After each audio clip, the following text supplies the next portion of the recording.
Stop pretending to be sick. Don't get in my way. You're just a useless housewife. I was feeling really unwell, but my husband pushed me aside and stormed out of the house. Husbands and wives are supposed to support each other, through good times and bad, but he left me behind. The word despair kept repeating in my head as I slowly passed out. Then, someone unexpected came to help me. My name is Wendy, and I'm 32 years old. I married my husband, Sam, who's the same age, about a year ago. I had a regular life as a working wife. Sam and I met at work, and he was okay with me continuing my job after marriage. We divided the house chores, though he wasn't very good at them, so I gave him only easy tasks to handle. He was willing to help, and at first, I had no complaints about our life together. One day, I started feeling a bit unwell and went to the doctor. "Congratulations, you're 7 weeks pregnant." I was shocked, but happy. That evening, Sam and I shared the news. "I'm going to be a dad? This doesn't feel real," he said, surprised. "It takes time to sink in, but the baby will grow, little by little," I replied, full of hope for the future. For a while, we were thrilled, but things soon took a difficult turn. "Hey, where's dinner? You were supposed to cook today, and the bathtub is still dirty." "I'm sorry, I wasn't feeling well and couldn't do anything," I said, trying to apologize. I was in my first trimester and had terrible morning sickness. I felt nauseous all day and couldn't even stand properly. I spent most of my time in bed and had to take sick days from work. I could barely function, but Sam didn't seem to understand. He started getting angry at me. "Don't think you can slack off just because you're pregnant. You expect me to work and do all the housework? How will you be a good mom if you're already this useless?" His words hurt me deeply. I kept asking myself how he could treat me like this, but I also wondered if he saw me as a burden since I couldn't help him as much as before. I thought about going to my parents' house until I felt better, but I didn't want to create distance between us. I kept telling myself that the morning sickness was temporary and would pass in a couple of months. But instead of getting better, Sam's attitude only got worse. After a while, my morning sickness eased, but I started having other health problems. I had to go in and out of the hospital and eventually decided to take a leave from work. I didn't want to risk pushing myself too hard and harming the baby. I spoke with my doctor and my workplace, and we decided this was the best choice for now. Sam didn't seem to care. "Stop relying on me so much. If you can't work, that's your problem," he said coldly. I knew I wasn't working, but my decision was for the baby's safety. Why did he have to blame me for everything? I tried to endure his harsh words. "Sam, I get a small allowance during my leave. Can you help with living expenses by covering a little more from your salary?" I asked. "What? Why should I pay for your part too?" he snapped. His lack of support made me wonder if staying married to him was the right choice. My worries grew bigger and bigger, like a balloon ready to burst. When I found out I was pregnant, I thought everything would be wonderful, but it wasn't. It was the opposite. Then came the final blow, my mother-in-law. "How are you doing, Wendy?" she asked one day. Sam's mom had raised him on her own after divorcing his father. She was a smart and kind woman who had always treated me nicely. "You should move around a bit more while pregnant," she said. "It's tough for Sam to handle work and house chores at the same time. You need to take care of those things." Her words hit me like a ton of bricks. She wasn't a bad person, and I understood her perspective. She'd had children herself and probably thought I should be able to manage, but at that moment, it felt like she was telling me to stop complaining and handle all the housework, even though I was sick and taking time off work. "Yes, you're right," I said weakly. I wanted to talk to her about Sam, but her words made me feel more alone than ever. She didn't seem to understand how I felt. "Let me know if you need help," she said before hanging up. But her offer didn't bring me any comfort. Then one day, things went from bad to worse. That morning, I had a fever and felt so tired I couldn't move much. I also kept feeling nauseous. Somehow, I managed to make Sam's breakfast, but afterward, I collapsed on the sofa. "Stop acting like you're so sick," he muttered as he left for work, glaring at me. I crawled into bed, hoping to feel better, but my condition didn't improve. I was too weak to cook dinner. I thought about ordering food, but money was tight. The allowance Sam gave me wasn't enough, and I had to dip into our savings every month. Plus, the medical bills for the baby's delivery weren't going to be cheap. At this rate, we'd run out of money before the baby even arrived. Feeling desperate, I called Sam. "I'm really sick today. I said. I can't make dinner, can you bring something home? What? Are you kidding me? You're a housewife, that's your job. But I can't even get up. What do you want me to do? Figure it out, I'm busy, don't expect me to do your work. He hung up, leaving me in tears. Later that night, the front door slammed shut. Sam was home. Hey, honey, dinner is. Doesn't matter, I'm going out for a drink, he interrupted. By then, my whole body was burning with fever, and I could barely stand. Sam, I'm really sick, please stay home with me tonight, I begged. But instead of helping, he shoved me aside and yelled, "Shut up, stop pretending to be sick, you useless housewife." And with that, he stormed out. I collapsed in the doorway, too weak to get back to bed. Somebody, please help me, I thought desperately, but no one came. I was completely alone. Then, in my fading consciousness, I heard a voice from far away. "Stay with me," it said. "Who is this?" I murmured weakly before everything went dark. When I woke up, I was lying in a hospital bed, and my mother-in-law was by my side, looking worried. "Wendy, thank God you're awake," she said, relieved. "I called an ambulance when I found you collapsed at the door." Tears filled her eyes as she told me how she had come over, and I was overwhelmed with gratitude. "You're safe now, and so is your baby, I'll get the doctor," she said before quickly leaving the room. The doctor later explained that I had severe anemia and the flu. If Anne hadn't found me, the baby could have been in danger. My fever had been 104 degrees when I arrived at the hospital. "But Anne, why were you at my house?" I asked. She hesitated. "Sam called me, he said you were being lazy and needed someone to discipline you. I decided to come over and see what was really going on. That's when I found you unconscious." Her voice softened. "I'm sorry, Wendy, I believed what Sam said at first and planned to scold you. I should have listened to you instead." And then handed me a cardigan and smiled. "This is another reason I came," she said. "You always remember my birthday and send me thoughtful gifts. You sent me this cardigan last week, and I wanted to thank you in person." Her voice cracked with emotion. "I was worried you were really doing nothing at home, as Sam claimed, but after seeing what happened, I understand the truth now. You've always cared so much about others." Tears filled both our eyes as she held my hand tightly. "It's okay," I whispered, comforted by her support. And suddenly became furious. "Sam's my son, but what he did to you is unforgivable. How dare he treat the mother of his child like this?" Her anger gave me strength. When she asked what I planned to do, I told her, and she nodded firmly. "I'm on your side, Wendy, whatever you decide, I'll support you," she said. With her encouragement, I finally made up my mind. After a week in the hospital, Anne came with me to my house. I hadn't heard from Sam at all during my stay, but it didn't matter anymore. When we opened the door, we were hit by a disgusting smell. "What is that stench?" I asked, covering my nose.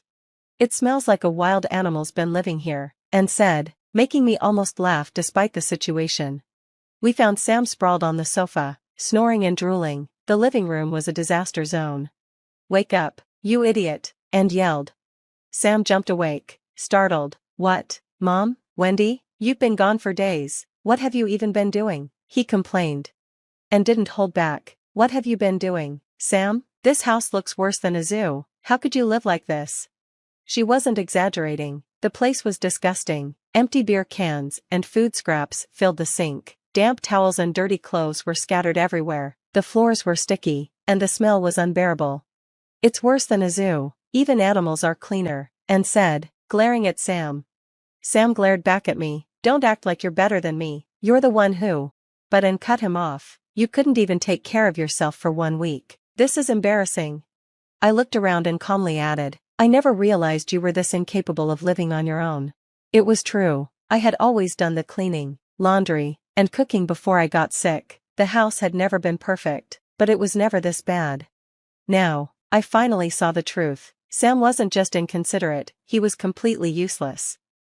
"Why did you leave Wendy behind that night?" Anne demanded, her voice sharp with anger. She couldn't believe what he had done.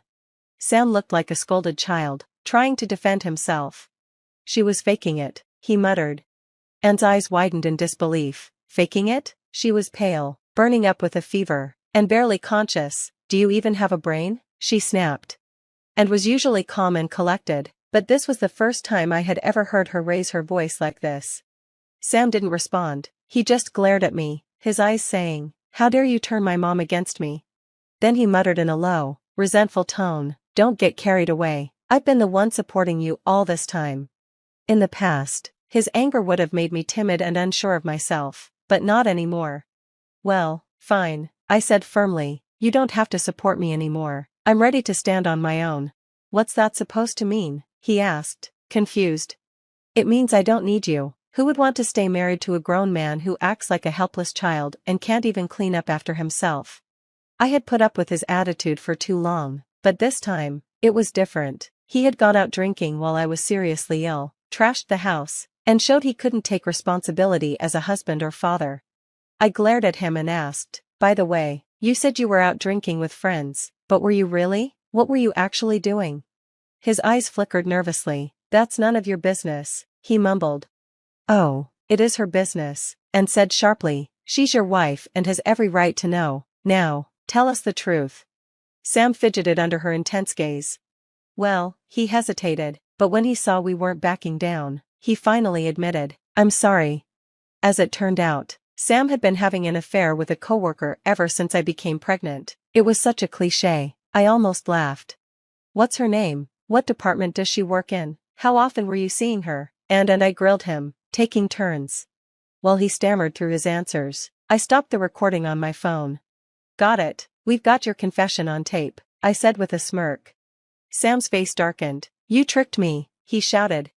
"Yep, so what?" I replied. "Honestly, you saved me the trouble of hiring a private investigator. Thanks for being so cooperative." His expression turned into a mix of frustration and defeat. "You fooled me," he muttered bitterly. I couldn't help but shake my head. "The logic you have is unbelievable," I thought. "You were out cheating while pretending to be the victim, but sure, blame me for your mess." When I saw Sam stubbornly refusing to admit his faults, a wave of misery washed over me. I sighed deeply and muttered, "You're selfish, arrogant, and a liar, just like your father." "No, not my dad." The remark hit him like a slap in the face. His reaction was understandable. He despised his father, a man who, according to Anne, was mean, often drunk, and violent. Sam's parents divorced when he was in middle school, and he had spent years distancing himself from his father's shadow. Hearing that he resembled the man he hated was unbearable. "I don't drink or act like him," he protested. And interjected, her tone sharp, "That's not the point she's making." She looked him squarely in the eye. "Do you know how many times your father left me sick and pregnant, going out drinking while I suffered alone? Sons do become like their fathers after all. If I'd known, I would have divorced him before you could even remember." Her voice carried both disgust and sadness. Sam froze, his defiance dissolving into shock. "I won't let my grandchild have a father who's a bad influence," and continued, "Don't you agree, Wendy?" "Absolutely," I replied. "We don't need him, or rather, we're better off without him." Sam's face turned pale. The weight of Anne's words seemed to crush him. "Wait," he pleaded, desperation creeping into his voice. "We're going to have a baby. Can't we calm down and talk this out?" He stepped closer, his tone coaxing, like a child begging for forgiveness. "What are you talking about?" I said, shaking my head. "We're way past that point." "What am I supposed to do, then?" he cried, covering his face with his hands. His fingers parted just enough for me to see his eyes, furtively watching my reaction. Even now, he clung to a shred of hope. "That's when Anne delivered the final blow. Enough, if you persist any longer, I'll disown you, do you hear me?" "Mom, what the hell, why won't you stand by me?" he stammered, his voice breaking. Anne's glare silenced him, his resistance crumbled, and for the first time, he looked utterly defeated. Some say a woman's enemy is another woman, but in this moment, and proved that a woman's greatest ally is also a woman, she stood by me until the end. I filed for divorce in the 7th month of my pregnancy. It was ironic, having a child had destroyed our marriage, but perhaps it was also a blessing in disguise. Afterward, I returned to my parents' home, where I gave birth to a healthy baby boy. My parents were initially shocked when I arrived, heavily pregnant and emotionally drained, but they quickly rallied around me. My father introduced me to a lawyer, who helped secure alimony that accounted for both the emotional and financial toll Sam had inflicted on me. I also confronted the woman Sam had cheated with, delivering a speech that left her speechless and me deeply satisfied. Once the divorce was finalized, Sam began visiting, asking to see his son. I still haven't received child support, I said, my voice dripping with sarcasm. You don't need that, we're a family, and the best thing for us is to be together, he argued, his logic as incoherent as ever. I scoffed, you failed as a husband, the least you can do is fulfill your duty as a father, if you don't, you'll be good for nothing, just like your father. His face twisted with a bitter laugh, the weight of my words hitting him like a sledgehammer. He seemed haunted by the memory of his own father, a lonely, failed man who had left a lasting scar. Sam's silence was answer enough. Rumor had it that Sam had resigned from his job. He'd gone to his colleagues, complaining about our divorce and insisting that it wasn't his fault, but his attempts to justify himself only backfired. He genuinely believed he hadn't done anything wrong. He openly shared the details of how he treated me, and it disgusted everyone who heard. The rumors of his affair with a colleague spread like wildfire, and no one felt sorry for him. He was quickly labeled as a scumbag, and his once friendly colleagues began avoiding him. He became isolated, too uncomfortable to continue working there.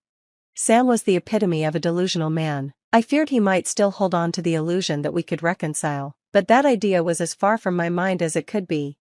Wendy, I heard you're going back to work soon. How are you feeling? Much better now. I have to work for my son. That's right, you're a strong mother, she said, a smile of encouragement on her face. I hadn't told Sam about my plans, but sometimes, I would take my son to visit and. You're not my family anymore, now that we're divorced, she said one day, though her words no longer carried sadness. But don't worry, Wendy, I'll always be here for you, and for him, too.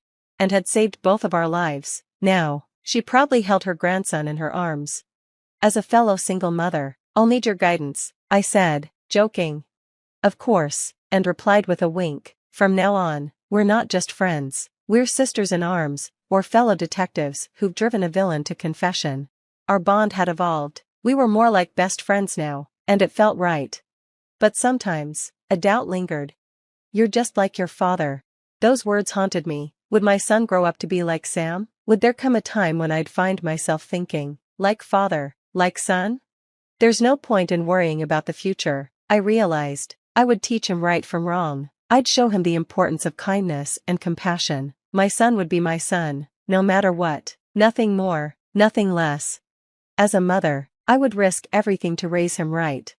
The sunlight poured through the cold winter sky, warming my face. It felt like a sign, like the world was cheering me on.